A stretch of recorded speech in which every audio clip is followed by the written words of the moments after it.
മിശിഹായിൽ അനുഗ്രഹീതരായവരെ, ദിവ്യകാരുണ്യ ഈശോ ഈ ദിവസം നിങ്ങളെയും നിങ്ങളുടെ കുടുംബങ്ങളെയും സമൃദ്ധമായി അനുഗ്രഹിക്കട്ടെ എന്ന് പ്രത്യേകമായിട്ട് പ്രാർത്ഥിക്കുന്നു. കർത്താവിൻ്റെ കരുണ നിങ്ങളുടെ കൂടെ ഉണ്ടായിരിക്കട്ടെ. വിശുദ്ധ യോഹന്നാൻ്റെ സുവിശേഷത്തിൻ്റെ 1-ാമത്തെ അധ്യായത്തിൻ്റെ 14-ാമത്തെ തിരുവചനത്തിൽ നമ്മൾ ഇപ്രകാരം വായിക്കുന്നുണ്ട്: വചനം മാംസമായി നമ്മുടെ ഇടയിൽ വസിച്ചു. ദൈവം മനുഷ്യൻ്റെ കൂടെയാണ് വസിക്കുന്നത്, മനുഷ്യൻ്റെ അരികിലാണ് ഉള്ളത്. എൻ്റെയും നിങ്ങളുടെയും അരികിൽ ദൈവമുണ്ട് എന്നുള്ള വലിയ വിശ്വാസം, പ്രത്യാശ നമുക്ക് ഓരോരുത്തർക്കും ഉണ്ടാവണം. അത് ബോധ്യമായിട്ടും അനുഭവമായിട്ടും ഈ ക്രിസ്തുമസ് നാളുകളിൽ മാറണം. പ്രിയപ്പെട്ടവരെ, നമ്മൾ ഓരോരുത്തരും തിരിച്ചറിയുക, നിരാശയിലൂടെ, വേദനയിലൂടെ, കണ്ണുനീരിലൂടെ, ഇല്ലായ്മകളിലൂടെ നമ്മൾ ഓരോരുത്തരും കടന്നു പോകുന്നു എന്ന് നമ്മൾ വിചാരിക്കുമ്പോൾ, ഒറ്റയ്ക്കാണെന്ന് നമുക്ക് തോന്നുമ്പോൾ തിരിച്ചറിഞ്ഞുകൊള്ളുക, കൂടെ ദൈവമുണ്ട്. ആ സാന്നിധ്യത്തെ തിരിച്ചറിയുവാനും ആ സാന്നിധ്യത്തെ വിളിക്കാനും നിനക്ക് സാധിച്ചാൽ നിൻ്റെ ജീവിതത്തിൽ ഈശോ അത്ഭുതങ്ങൾ പ്രവർത്തിക്കും. അതുപോലെ തന്നെ തിരിച്ചറിയേണ്ട മറ്റൊരു യാഥാർത്ഥ്യമുണ്ട്.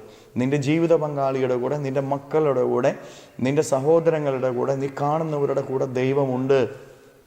നിൻ്റെ പ്രിയപ്പെട്ടവരുടെ കൂടെ ദൈവമുണ്ട് എന്നുള്ള യാഥാർത്ഥ്യം നീ മറന്നു പോകരുത്. മറ്റുള്ളവരെ വേദനിപ്പിക്കുമ്പോൾ, വെറുക്കുമ്പോൾ, മാറ്റി നിർത്തുമ്പോൾ തിരിച്ചറിഞ്ഞുകൊള്ളുക, അവരുടെ കൂടെയുള്ള ദൈവ സാന്നിധ്യത്തെ കൂടെയാണ്, ദൈവത്തെ കൂടെയാണ് നീ വെറുക്കുന്നത്, മാറ്റി നിർത്തുന്നത്, ഒറ്റപ്പെടുന്നത് എന്ന്.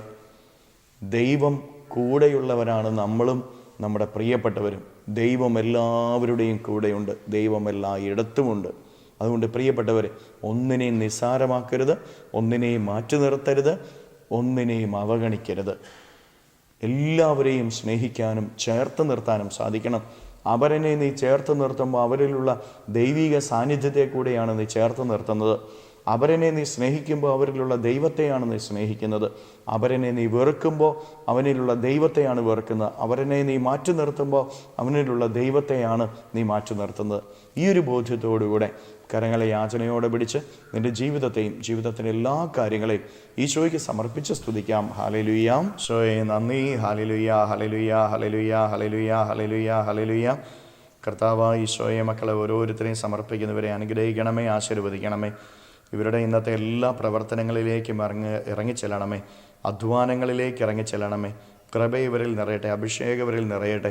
തിന്മയായതെല്ലാം ഇവരിൽ നിന്ന് നീങ്ങിപ്പോകട്ടെ, അശുദ്ധിയായതെല്ലാം നീങ്ങിപ്പോട്ടെ, തടസ്സങ്ങളെല്ലാം മാറിപ്പോട്ടെ, പരാജയങ്ങൾ നീങ്ങിപ്പോട്ടെ, പിശാചിൻ്റെ എല്ലാ പ്രവർത്തനങ്ങളും നിർവീര്യമാകട്ടെ. Hallelujah, hallelujah, hallelujah. നിത്യം പിതാവും പുത്രനും പരിശുദ്ധാത്മാവുമായ സർവേശ്വരായ എന്നേക്കും ആമേൻ.